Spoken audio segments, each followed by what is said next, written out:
Qu'est-ce que tu en penses, toi, de tout ça, quoi?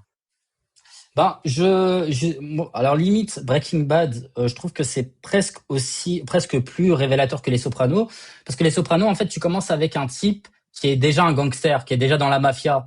Oui. Dès le départ, tu sais qu'il a déjà eu un passif comme ça. Là, Mmh. comme tu dis, Breaking Bad, vraiment le prof de chimie de base, qui justement a une vie en fait très lucasienne jusqu'au moment où la série commence. C'est un type, je crois, qui a eu un prix Nobel ou qui allait avoir un prix Nobel de chimie pour une découverte. Et en fait, il a une espèce de frustration première, c'est qu'en fait, au début, il a monté une boîte avec des amis, il s'est fait dégager de cette boîte, et cette boîte, entre-temps, remporte des millions, quoi. Et donc, du coup, l'espèce de frustration, en fait, en fin de série, on comprend que c'est vraiment ça qui l'a vraiment drivé depuis le départ.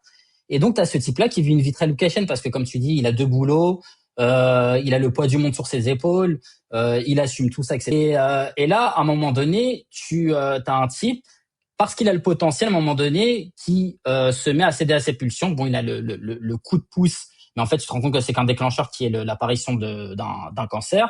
Et donc, du coup, en fait, qui quelque part, dans la série, c'est montré en mode, en fait, c'est le vrai Walter White que vous voyez maintenant.